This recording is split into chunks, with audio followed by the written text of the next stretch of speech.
ክቡራትና ክቡራን የመቀለ ሴንትራል ተከታታዮች እንደምን አላችሁ? ዛሬ ሐሙስ ሰኔ 11 ቀን 2018 ዓ.ም በትግራይና በአካባቢያችን የተከሰቱ ትኩስና አበይት መረጃዎችን ይዘንላችሁ ቀርበናል። እስከ ዜናችን ፍጻሜ ድረስ አብራችሁን እንድትቆዩ በአክብሮት እንጋብዛችኋለን። በዛሬው የዜና ጥቅል የአሜሪካ መንግስት በትግራይ ክልል ግጭቱን ዳግም ሊቀሰቅሱ ይችላሉ ያላቸውን የህወሓት ጽንፈኛ አባላትና የቅርብ ቤተሰቦቻቸውን ኢላማ ያደረገ የቪዛ እገዳ ጥለዋል። እነዚህ ግለሰቦች ማን ናቸው? በዝርዝራችን ታገኙታላችሁ። ፍርድ ቤት በዋስ እንዲፈቱ ቢወስንም የመቀለዋ 76 ዓመት አዛውንት ወይዘሮ አኸዛ ሕሉፍ በጸጥታ ኃይሎች እንቢተኝነት አሁንም ከእስር ሳይለቀቁ በፖሊስ ጣቢያ መቆየታቸውን፣ የትግራይ መምህራን ማህበር ያልተከፈለ ደሞዝ መምህራንን ለከፋ ችግር እየዳረገ መሆኑን ገልጾ የኢትዮጵያ መምህራን ማህበር ጣልቃ እንዲገባ መጠየቁን፣ ሶማሊላንድ ከእስራኤል ወታደራዊ ስልጠና ድጋፍ እያገኘች መሆኑን አምና የጦር ሰፈር ድርድርን ግን ማስተባበሏን፣ እንዲሁም ዋሽንግተን ለዩኒሴፍና ለዓለም የምግብ ፕሮግራም የሚውልና ኢትዮጵያን ያካተተ ከ1 ቢሊዮን ዶላር በላይ አዲስ የሰብአዊ እርዳታ ይፋ ማድረጓን ጨምሮ ሌሎችም ዝርዝር መረጃዎች ተካቷል። አብራችሁን ዝለቁም። ውድ ተመልካቾቻችን ለቻናላችን አዲስ ከሆናችሁ ሰብስክራይብ በማድረግና የደወል ምልክቷን በመጫን ቤተሰብ ይሁኑ። እንዲሁም ይህ መረጃ ለብዙዎች እንዲዳረስ ሼር በማድረግ አጋርነታችሁን አሳዩን። ፍርድ ቤት በዋስ እንዲፈቱ ቢወስንም የመቀለዋ አዛውንት ወይዘሮ አኸዛ ሕሉፍ አሁንም ከስር እንዳልተለቀቁ ተገለጸ። የ76 ዓመቷ አንጋፋ እናት ወይዘሮ አኸዛ ሕሉፍ በ5000 ብር ዋስ እንዲፈቱ ፍርድ ቤት ውሳኔ ቢያስተላልፍም የፖሊስ መዋቅር ፈቃደኛ ባለመሆኑ እስካሁን ከስር እንዳልተለቀቁና አሁንም በፖሊስ ጣቢያ እንደሚገኙ ታውቋል። የእንደርታ ወረዳ ፍርድ ቤት ለአዛውንቷ የ5000 ብር የዋስትና መብት የፈቀደላቸው ቢሆንም የጸጥታ ኃይሎች የፍርድ ቤቱን ትዕዛዝ ተግባራዊ ለማድረግ ፈቃደኛ ሳይሆኑ ቀርቷል። ቤተሰቦቻቸው የዋስትናውን ገንዘብ ቢያዘጋጁም ፖሊስ እናቲቱን ለመልቀቅ ባለመስማማቱ ምክንያት አዛውንቷ እናት እስካሁኗ ሰዓት ድረስ በመቀለ ከተማ ደብረ ዳሞ አካባቢ በሚገኘው የወረዳው ፖሊስ ጣቢያ ውስጥ በእስር ላይ ይገኛሉ። የአንድ ሰማዕት እናት የሆኑትና ከባድ የጤና እክል ያለባቸው ወይዘሮ አኸዛ ሕሉፍ ላንዳ ሪፖርት ከተሰኘው የኦንላይን ሚዲያ ጋር በወቅታዊ የትግራይ ጉዳዮች ዙሪያ የሰጡትን አነጋጋሪ አስተያየት ተከትሎ ባለፈው ሰኞ በቁጥጥር ስር መዋላቸው ይታወሳል። ፍርድ ቤት የዋስትና መብት ከፈቀደላቸው በኋላ በአስቸኳይ ይፈታሉ ተብሎ ቢጠበቅም የጸጥታ መዋቅሩ የህግ የበላይነትን በመጣስ እናቲቱን አሁንም ማገቱ ማህበራዊ ሚዲያ ላይ ከፍተኛ ቁጣንና መነጋገሪያን ፈጥሯል። የትግራይ መምህራን ማህበር ያልተከፈለ ደሞዝ መምህራንን ለከፍተኛ ችግር እየዳረገ መሆኑን ገለጸ። የኢትዮጵያ መምህራን ማህበር ጣልቃ እንዲገባም ጠየቀ።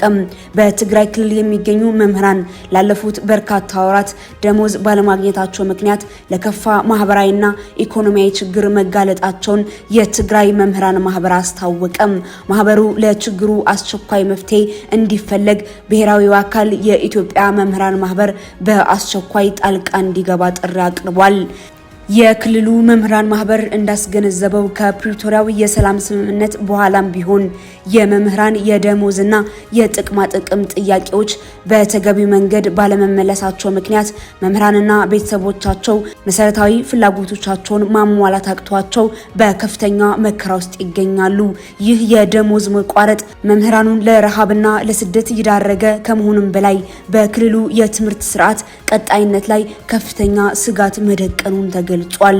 ማህበሩ ለኢትዮጵያ መምህራን ማህበር ባስተላለፈው ይፋዊ የጣልቃ ገብነት ጥሪ የፌዴራል መንግስትና የትግራይ ጊዜያዊ አስተዳደር ጉዳዩን በልዩ ትኩረት አይተው የመምህራንን መብትና ጥቅም እንዲያስከብሩ ብሔራዊው ማህበር ተጽዕኖ እንዲያሳድር ጠይቀዋል። ይህ በትግራይ መምህራን ላይ የተደቀነው የኢኮኖሚ ቀውስ በክልሉ ካለው ወቅታዊ የፖለቲካ ውጥረትና አጠቃላይ ማህበራዊ ቀውሶች ጋር ተዳምሮ በትውልዱ የትምህርት ዕድል ላይ የሚያሳድረው አሉታዊ ተጽዕኖ አሳሳቢ እየሆነ መምጣቱንም ታዛቢዎች ይገልጻሉ። አሜሪካ ግጭቱን ዳግም ሊቀሰቅሱ ይችላሉ በሚል በጽንፈኛ የህወሓት አባላትና በቤተሰቦቻቸው ላይ የቪዛ እገዳ ጣለች። የአሜሪካ መንግስት በትግራይ ክልል ግጭቱን ዳግም ሊቀሰቅሱ ይችላሉ ያላቸውን የህወሓት ጽንፈኛ አባላትና የቅርብ ቤተሰቦቻቸውን ኢላማ ያደረገ የቪዛ ገደብ መጣሉን ተዘገበም።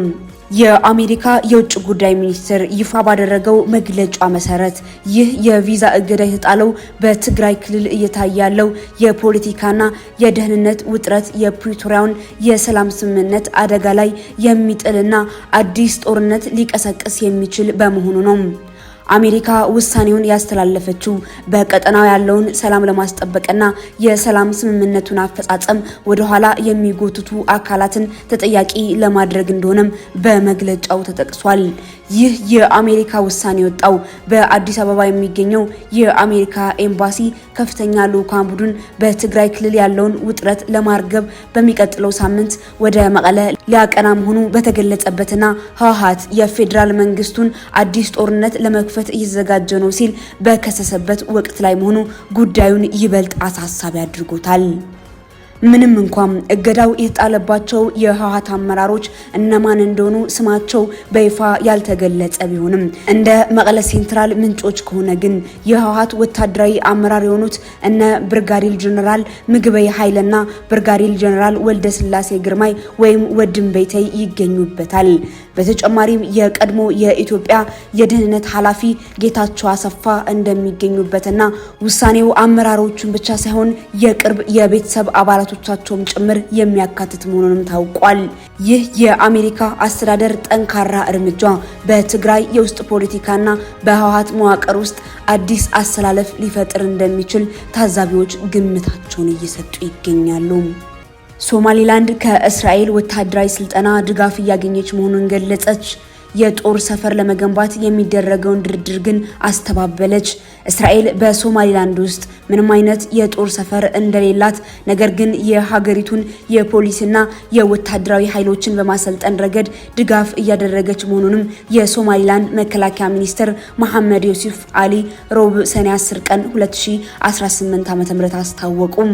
ከሶማሊያ በመገንጠል ራሷን በራሷ የምታስተዳድረው ሶማሊላንድ የሀገርነት እውቅና ማግኘቷን ተከትሎ የሶማሊላንድ ፕሬዝዳንት አብዱርሃማን መሐመድ አብዱላሂና የመከላከያ ሚኒስትሩ መሐመድ ዩሱፍ አሊ የተካተቱበት ከፍተኛ ልዑካን ቡድን በዚህ ሳምንት ለመጀመሪያ ጊዜ ወደ ቴል አቪቭ ይፋዊ ጉብኝት አድርጓል።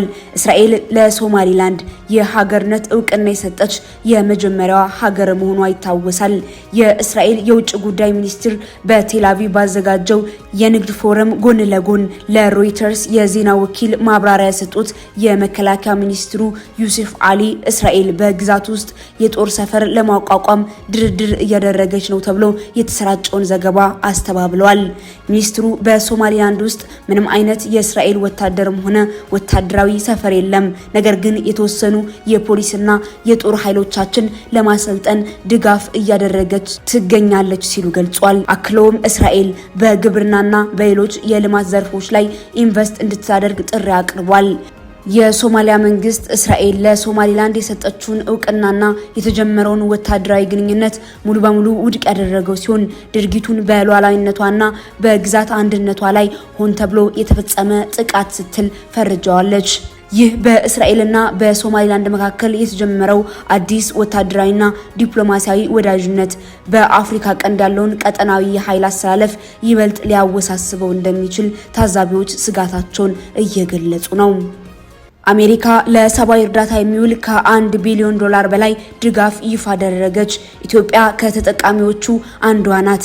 የአሜሪካ መንግስት ለተባበሩት መንግስታት ድርጅት የህፃናት መርጃ ድርጅት ዩኒሴፍ እና ለዓለም የምግብ ፕሮግራም WFP የሚውል ከ1 ቢሊዮን ዶላር በላይ አዲስ የሰብአዊ እርዳታና የአደጋ ምላሽ ድጋፍ ማድረጓን አስታወቀች። ኢትዮጵያ ከዚህ የገንዘብ ድጋፍ ተጠቃሚ ከሚሆኑ ከ40 በላይ ሀገራት መካከል አንዷ መሆኗ ተገልጿል።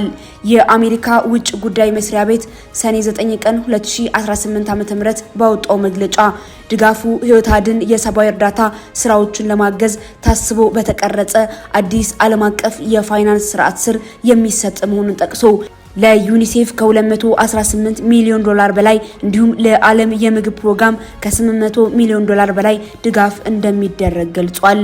እንደ መስሪያ ቤቱ ማብራሪያ ይህ የገንዘብ ድጋፍ እንደ ኢትዮጵያ፣ ሚያንማርና ዩክሬን ባሉ ከፍተኛ የሰብአዊ እርዳታ ፍላጎት ባለባቸው ሀገራት ውስጥ ዘርፈ ብዙ የሰብአዊ ድጋፎችን ለማቅረብ ይውላል። ድጋፉ ለምግብ፣ ለተመጣጠነ ምግብ አቅርቦት፣ ለጤና፣ ለህፃናት ጥበቃና እንዲሁም ለንጹህ የመጠጥ ውሃና ለንጽህና መጠበቂያ አገልግሎቶች የሚውል ነው ተብሏል። ይህ ፈንድ ዩኒሴፍና የዓለም የምግብ ፕሮግራም ቁሳቁሶችን አስቀድመው እንዲያደራጁ፣ የስራ ማስፈጸም አቅማቸውን እንዲያጠናክሩና ረዥም የግዢ ሂደቶችን ሳይጠብቁ እርዳታዎችን በፍጥነት እንዲያቀርቡ በማስቻል ለድንገተኛ አደጋዎችና ለሰብአዊ ቀውሶች የሚሰጠውን ፈጣን ምላሽ ለማጠናከር ያለመ መሆኑን መግለጫው አክሎ አስታውቋል። በተጨማሪም በአሜሪካ የሚደገፈው የሰብአዊ እርዳታ በብቃትና ይበልጥ ግልጽ በሆነ ተጠያቂነት መድረሱን ለማረጋገጥ ከዩኒሴፍ፣ ከዓለም የምግብ ፕሮግራም፣ ከካቶሊክ ረድኤት ድርጅት፣ ከኦቻና ከሌሎች አስፈጻሚ አካላት ጋር በጋራ እየተሰራ መሆኑንም ተገልጿል። ውድ አድማጭ ተመልካቾቻችን ለዛሬ ያዘጋጀንላችሁ አበይት መረጃዎች እነዚህ ነበሩ። በወቅታዊ የትግራይና የቀጠናው ጉዳዮች ላይ ያላችሁን አስተያየት በኮሜንት መስጫው ላይ እንድታጋሩን እንጋብዛችኋለን። የምናቀርባቸው መረጃዎች በፍጥነት እንዲደርሷችሁ የዩቲዩብ ቻናላችንን ሰብስክራይብ ማድረጋችሁንና የደወል ምልክቷን መጫናችሁን አትርሱ። እንዲሁም በቴሌግራምና በፌስቡክ ገጾቻችን ቤተሰብ በመሆን ትኩስ መረጃዎችን በየሰዓቱ መከታተል ትችላላችሁ። ስላዳመጣችሁን እናመሰግናለን። ቸርን ሰንብት። ሰላም።